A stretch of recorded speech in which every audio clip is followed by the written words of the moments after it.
Hey everybody, welcome to MG Unpacked from New York City.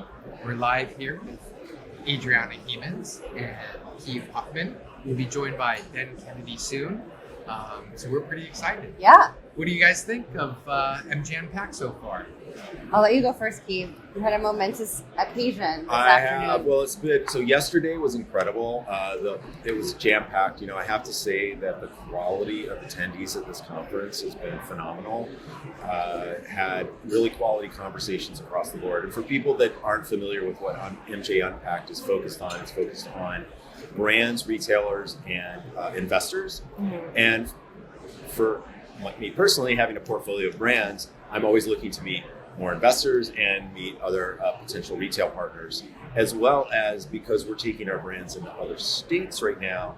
It's great that this is in New York because we're able to meet a lot of the operators that are in the Northeast. So it's been an incredible date. Yesterday was incredible, and then today has been particularly momentous because I was pitching up on the money stage and the judges and the investors, and so there's competition here for a bunch of different companies that I was invited to speak on, and so it was my first sort of Shark Tank-like experience. Shark Tank, nice. And were there sharks in the audience? They tried to be some sharks, but I wasn't too scared by any of the sharks. That nice. Well, congrats. That's awesome. They were sharks with soft teeth. Yeah, they had some soft teeth, I would say. But it was great, and I think it went over very, very well, and it was exciting because I will talk about what we were announcing maybe here in a little bit, because I want to hear what your take was so far on MJ Unpacked. Okay, yeah, let's get into that for a second. So I'm going to throw a slide up here, which is something that I pulled from the keynote of BDSA yesterday, which I found so interesting, looking at their predictions for 2026 and what state markets they think will be the biggest players in the space. So number one is California, not really a big shock there. Number two is New York, which we've been hearing so much buzz about New York. New York is coming up. We're in New York right now. Everyone's excited about the New York market. And then the next one is New Jersey, followed by Florida, followed by Michigan. What I think is so interesting here is, so this is by 2026, so this is only 4 years away. So their prediction is that New York will be the second largest cannabis economy in the next 4 years. Yeah, going from 0 to 100, 4 years. That's right. And New Jersey as well. Yeah, I mean, and that's why I think this conference is really just the beginning, right? In so many ways, this is the first time there's been a meaningful conference here in New York that's been focused on brands and retailers. Mm-hmm. And because there's been some other conferences in the past, but they haven't been that impactful. Like there's a conference, I think it's called the CWC Expo. Mm-hmm. And the Cannabis World Conference. Yeah, the Cannabis World Conference. But there just seems to be a buzz and an excitement right now that is different from any other New York conference, because I think everyone realizes that they're on board with the same prediction that this is going to be a very large market very quickly. And so now what's exciting to me, kind of coming with the house of brands that are currently only in California, which is far and away the most competitive landscape for brands out there, is to be able to come into what's already going to be considered to be the second largest state in a very short period of time, to be able to get in early, where there's less competition, I think is important. So it's exciting. I hadn't seen that, so thanks for sharing that. Yeah, of course. So now that you've come off the money stage, well, actually, let's continue talking about MJ Unpacked, because the one thing I'd like listeners to know is really about what Engage Your Brands is and what you just pitched on the money stage. Do you want to just share about what Engage Your Brands is and what it's all about? Absolutely. So Engage Your Brands is a portfolio of cannabis lifestyle brands that are focused on very specific music genres or lifestyles that we consider to be underserved in the market today. And right now, there's a wide swath of targeted audiences that fall into that category, because very few cannabis brands to this day have really been built with a targeted audience in mind from day one. Most brands kind of get onto the shelves based upon the fact that it was an amazing production. We've got the best flower. Everyone has the best weed, right? The best flower, exactly. the best this, the best that, and then we need to bring our brand. We need to create a brand now. So we kind of take a different approach. And I worked in the music industry for 15 years, and now I've been in cannabis for 7. And so what we're able to do is we're able to leverage our partnerships and relationships within the music industry to access these audiences where they already are, like at festivals, concerts, and we have access to tickets and things like that. So it's for right now in the cannabis industry, our brand approach is unique. Really, I don't know anyone else is quite doing it this way. Yeah. And I have to say, it's been incredibly well received at this conference, and honestly at all of the conferences I've been so far this year, because I think what we're starting to see as this industry is now, it's really starting to grow up and evolve, is that a focus on brands is now kind of coming to the forefront, because I think people are realizing that we're ready now, and it's not so much about, okay, can we actually just make sure that the picks and shovels are in place, and that we've got like sort of the supply chains going, and we can make this happen. It's like, oh, okay, how are we going to create authentic connections to audiences and create brands that actually are going to mean something, and mean something beyond just the local market too, which I think is a very interesting, unique thing to the cannabis industry, right? Where you've got all these brands being created state by state. And that's never ever happened, really, right? In the history of any industry that I know of. And so the brands that we're creating are created from a national or really a global audience appeal from the start. And so that's what we do. We have a brand called Heavy Grass, which is focused on the hard rock heavy metal audience, and a brand called Neon Roots, which is focused on the electronic dance music and rave scene. Yeah, I looked at those packages yesterday. They're in a beautiful display case out here, looking great.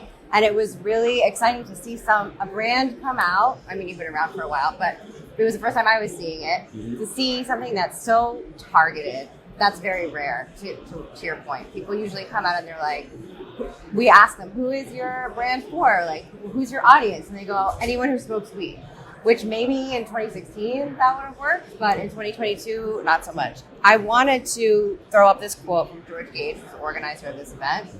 And I think he said it really well. This was on your Clubhouse, David, that this is the dawn of the age of the brand in cannabis. And I think that's totally true. And it sounds like from what you just said, you agree with that statement too. I do. And George has been a great proponent of brands. I mean, he put this conference together specifically to help companies like ours, because it's really challenging because of the fact that most brands that are being built the way that we're building them, we don't hold licenses, meaning we don't have the direct cannabis licenses. We do that purposely because we want to be able to be nimble and asset light so that we can easily go in other states. But it brings to the forefront that we're reliant on our supply chain partners and our retail partners. And we've never really had a champion for brands within sort of the industry when it comes to the conference side of things. So when he first launched MJ Unpacked back in Vegas last year, we were one of the first companies to sign up, because it's like, this is, like I would say, we're always looking for more investors. We're always looking for, more retail partners.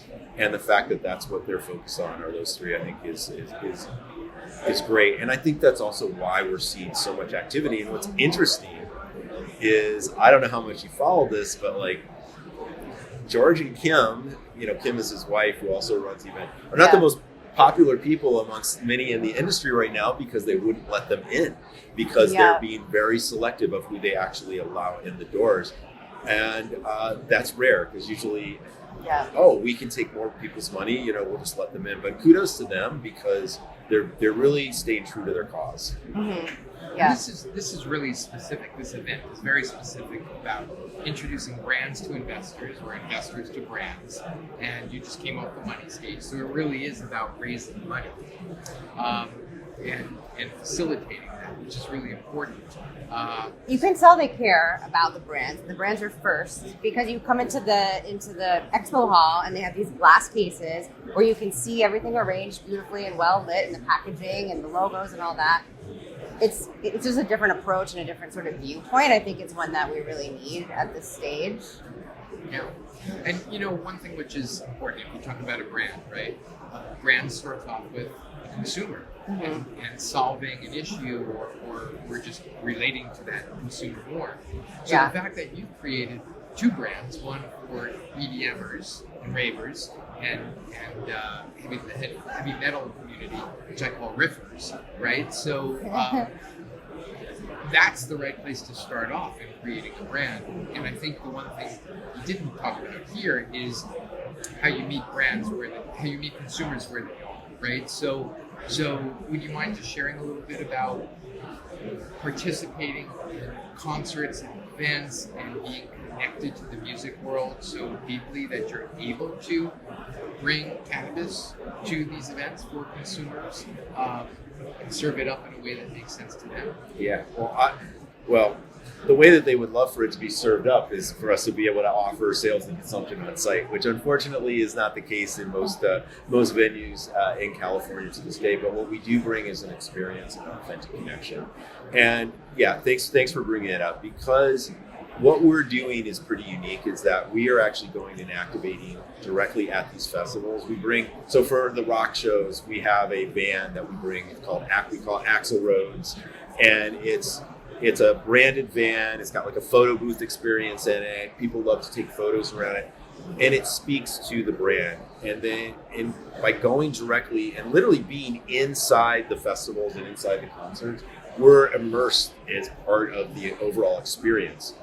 And that's a very unique thing right now, because as you're aware of, like most cannabis brands right now are kind of marketing within the cannabis bubble, right? Like there's cannabis events or other or just marketing at the dispensaries. Yeah, or we were just talking about that, the echo chamber.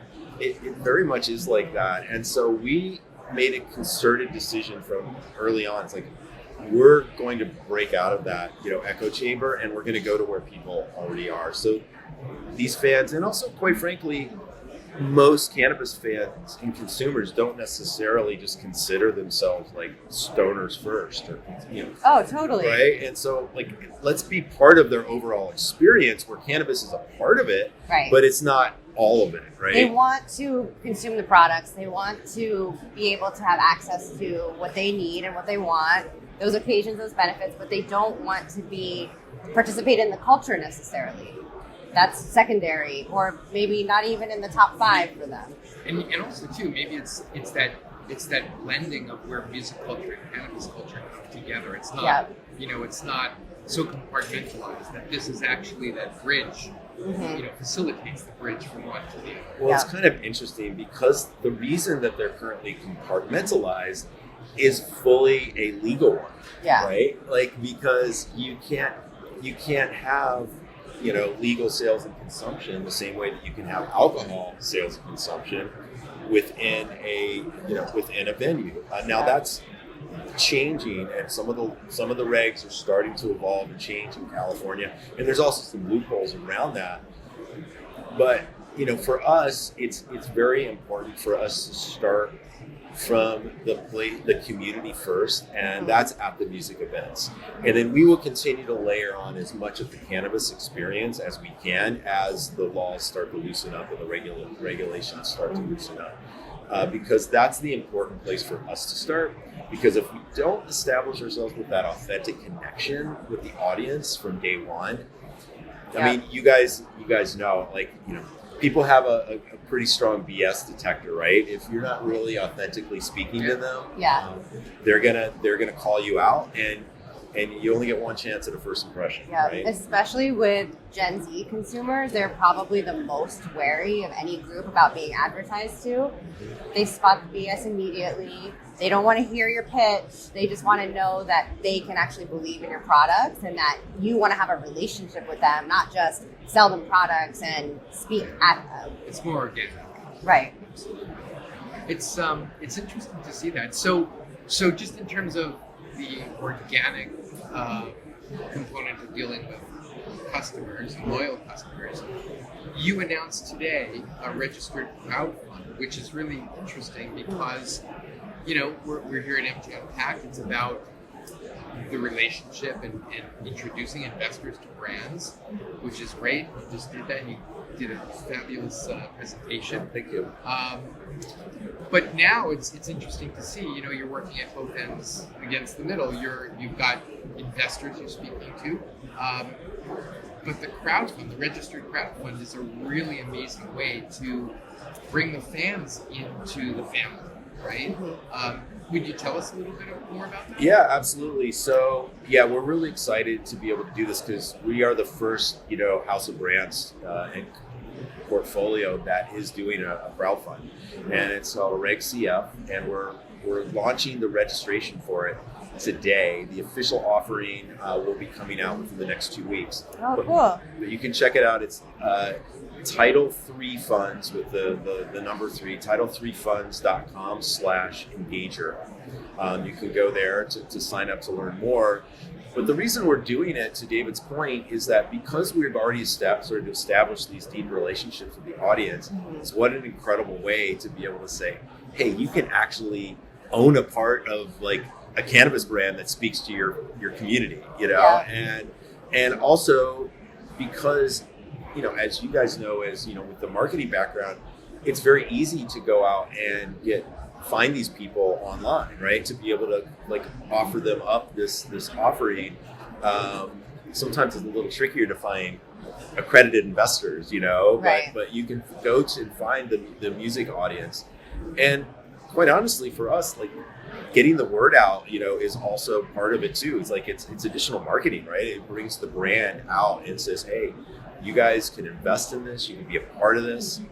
And really at the end of the day, and is that, look, your best advertising are your consumers, your customers, right? And so if they can be out evangelizing you and say, hey, I love what these guys are doing so much, I actually invested in the company, that's a pretty strong endorsement, right? Yeah. That you can It's have. the strongest endorsement. It's really the strongest endorsement because they literally are putting their money and investing it into us. So I think that's such a smart strategy too. We're seeing this a lot also in like the crypto and NFT world, and I think there will be a future world where people not only can participate in brands by owning a piece of it, but that will be the expectation, that they'll be able to actually be a part of the community with the brands that they really love.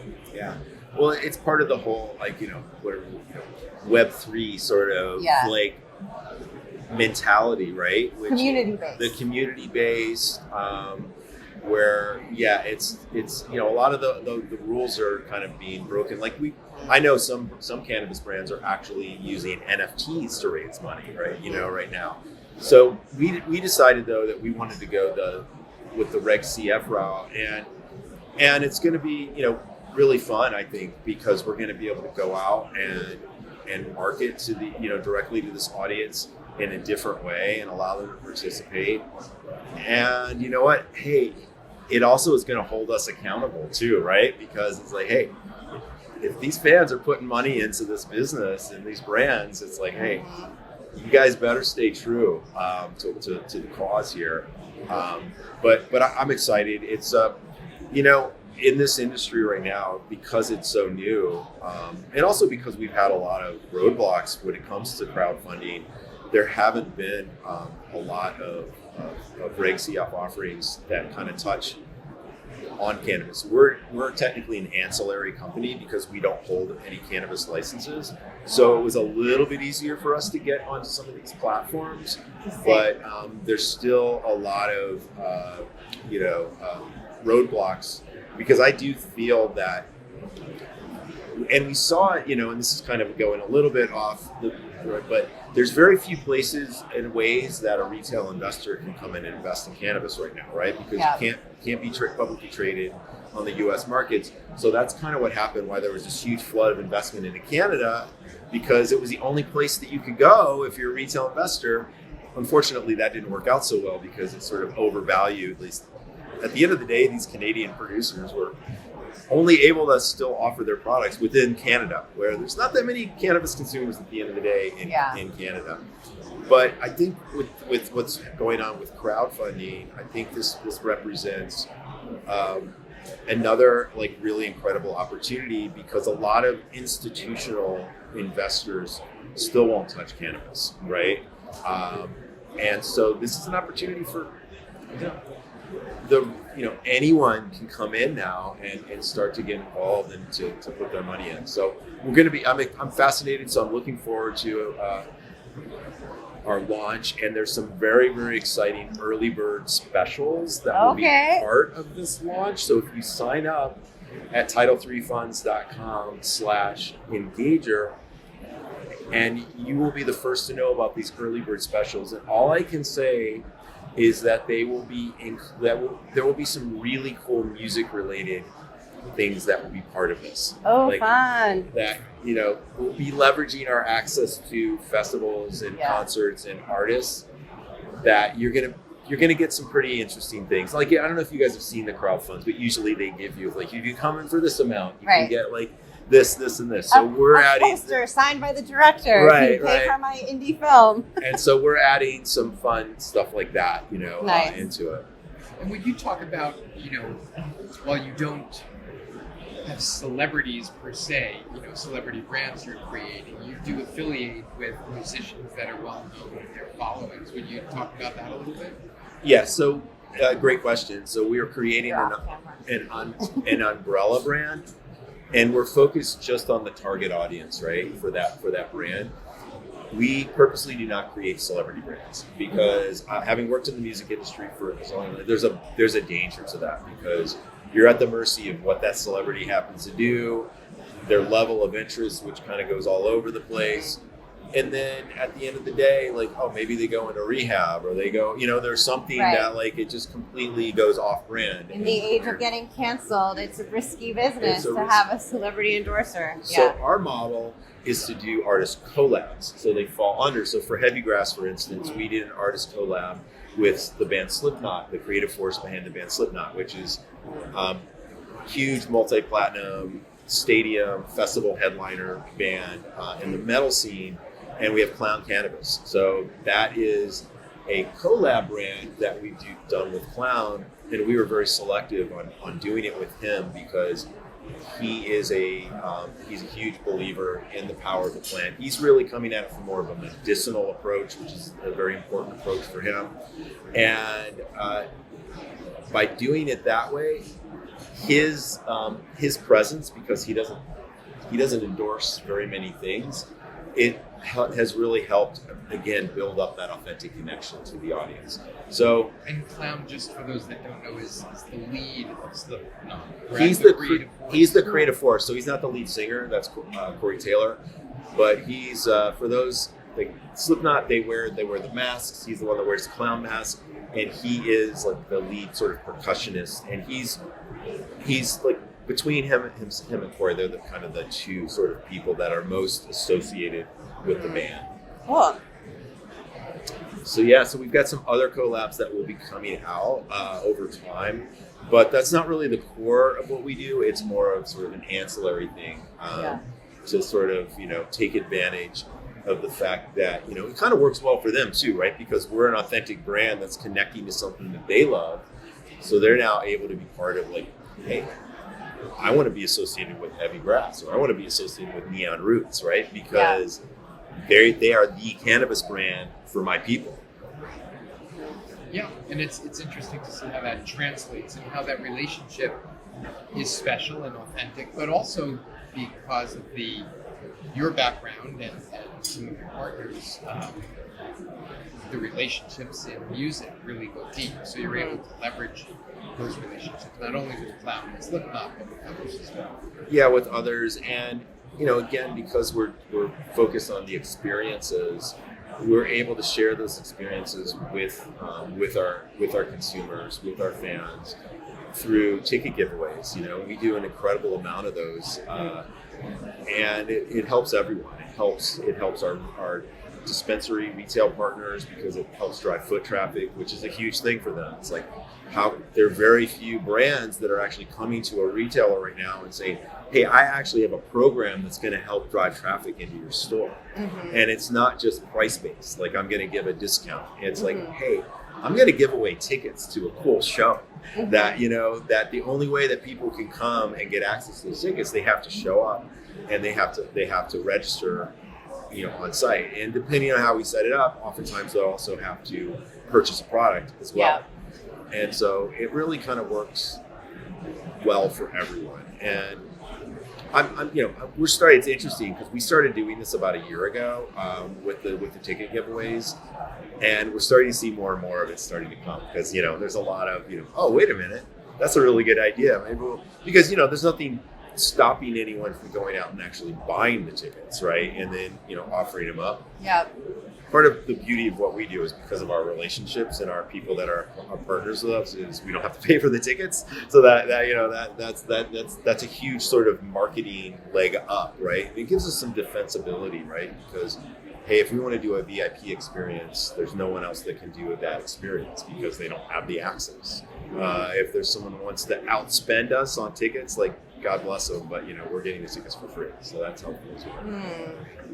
Nice. So the event benefits because they get the marketing that your team puts together saying you're giving away the tickets. The consumers benefit because they get a free ticket. You benefit because you also get to give people an experience they wouldn't find with any other brand that they're considering. So you made like a little ecosystem there. Everyone's a winner. We're looking for win-wins all around. And look, it's I mean, it's not like rocket science at the end of the day, but these are very unique programs. We're having to come up with these things, and we're, you know, every step of the way, having been in cannabis now for 7 years, it's like you're constantly having to like figure out how to do things for the first time because there's no like playbook, right? There's no like, oh, here's how you do it because here's how it's been always changing. So even if you figured it out once, it might not be that way the second Exactly. Totally. Right. Yeah. Good point. Right. Yeah, that's interesting. Well, do you feel your time here in New York was well spent?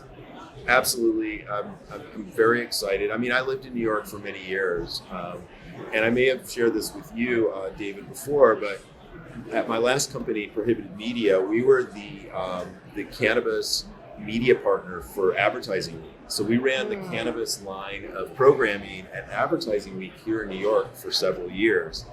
And it's amazing to see how far, because there was a huge stigma then.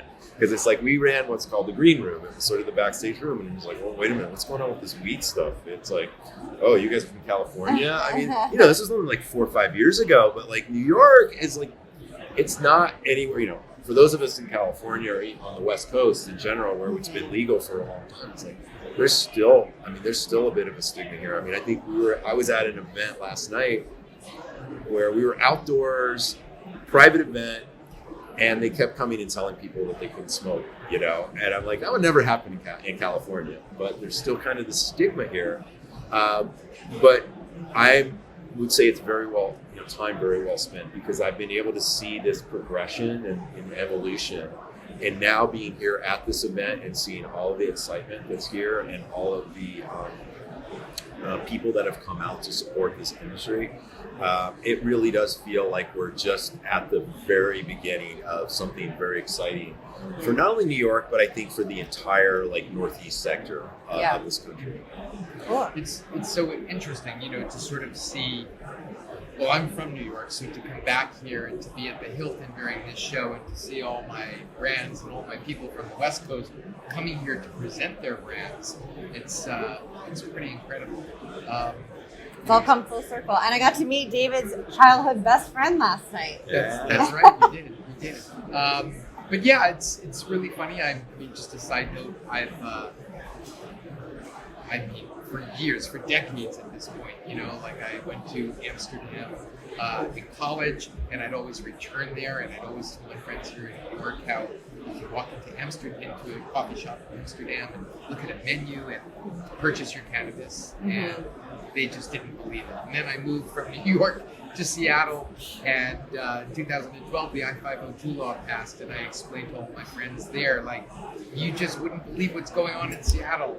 all these brands, all these great products, and they still didn't believe it. And now it's finally coming to New York. So all my New York friends that don't get to travel all that much realize now, like, holy shit, there really is something taking place. Like, And Palace Shook was right. that's right. And not only that, but it's here at the Hilton, right? Yeah. In Midtown Manhattan. So it's interesting to see that. I think too last night, Keith, I don't know if that was there were so many events last night, but I too was at an event which actually said on the invitation, BYOC, bring your own cannabis, which I did.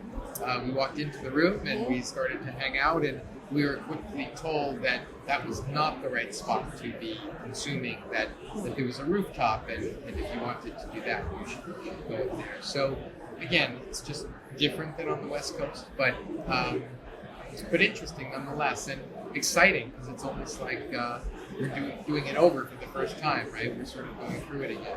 Well, I hope. I've heard some encouraging things coming out of New York. I mean, they're not 100% doing everything the right way, but they're trying to learn, because there's a lot of mistakes that could be learned from California, which is still kind of a mess, And other states like Massachusetts, that took almost 3 years to actually become operational. So I think now with the East Coast folks and how sort of, what's the word I'm looking for? Disciplined is maybe the right word. They are actually getting stuff through the pipeline quickly. Mm-hmm. And yeah, hopefully they do the right thing when it comes to the way that they actually, roll out the actual regulations and the rules, because that's where things have become so challenging in California, because in California it's so challenging to be a legal provider of cannabis products and brands, that I think it's what they're estimating, still 70% of all sales are on the illicit market in California right now, and a lot of that is because of the way the regulations were set up and the taxes were set up and all these different things. That it's I just hope that they're learning from this, in New York, because it's such a huge opportunity. And look, there's a lot of great products on the unregulated market in California. But that being said, it's untested. It's it's not the greatest thing for our industry. As we want to evolve, we need everything to be tested, above or legal, and do it the right way. So I think I'm cautiously optimistic that New York can be our beacon of light. Amen. Yeah, and I think there have been some really great things that have happened here. When they first started for licensing, they were focused on an auction. And who wins in an auction? The person with the most money, right? Mm-hmm. And they reversed that. They came back and they said, okay, we're going to give 100 licenses out to convicted felons for non-violent cannabis crimes. Mm-hmm.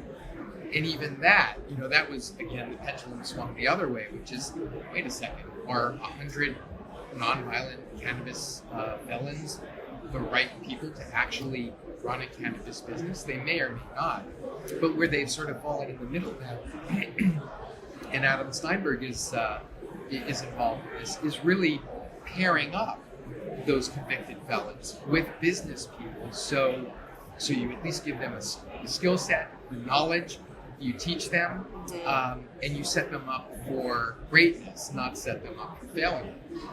So I think, it's usually never out here or over here, to the extremes. It's always pretty much in the middle is the best sort of place. And I think New York swung from one side to the other side, and now is sort of coming to the middle. And I think that's the place, that's it.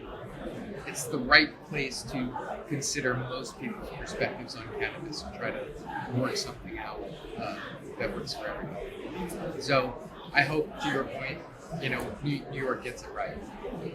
Well, if it's going to be the second biggest market within 4 years, as Adriana's graphics show, they better, because the number one market is not getting it right now. But yeah, no, it's exciting, and I agree with you. What's interesting, I haven't been downtown yet, because I hear there's more, but it seems like a pretty strong gray market going on right now in New York. Apparently so, and I'll be taking a trip down to Washington Square Park this afternoon to check that the blending of the legacy traditional market into the gray market. It's a CANNAfact Friday and Branding Bud exclusive. David will report live from Washington Square Park. That's right. What's going on? Stay tuned later today. Well, this has been super wonderful. Keith, Thank you, Keith. Thanks for Absolutely. coming. Thanks for having me on. Yeah. Yeah. We wish you the best of luck. We wish Engager Brands the best of luck. And in that, neon roots and heavy metal and the brands that appeal to specific segments. Congratulations on that. Congratulations on your presentation. Thank you. We're excited. So for those folks that are interested, you can always reach out to Keith through and find out more about his brands at engagerbrands.com, and then the brands themselves, which are neonroots.io, .life, neonroots.life, and theheavygrass.com. Correct. All right. And you can also always look me up on LinkedIn. That's my social network of choice. Same. Yep. Love LinkedIn. I know it has a reputation as being stodgy, but they're friendly to cannabis, and for that reason, I'm all in on LinkedIn. That's right. Yeah. I agree. Well, that brings us to an end of our quick little Friday chat here at UNPACKED in New York City. We thank everybody for listening in on LinkedIn and on Clubhouse. It's pretty exciting here for those folks on Clubhouse. I know you can't see it, but there's some pretty amazing brands here. We're looking out over this grand ballroom floor of some pretty cool brands. So thank you for joining us today. Thank you, Adriana, as always, for being like the best co-host in the world. Wow. Yeah, thank you, Keith, for coming in. Yeah, thanks for having me.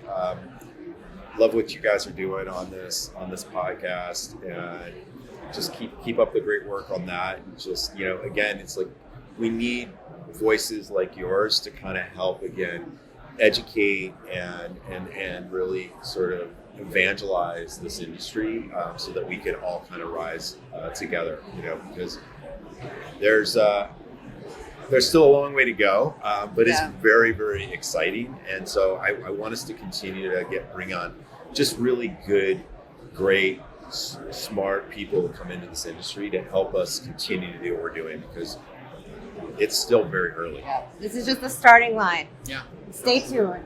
Stay and tuned. Happy Friday. Thank you, everybody, Bye. for joining us. We'll be back soon.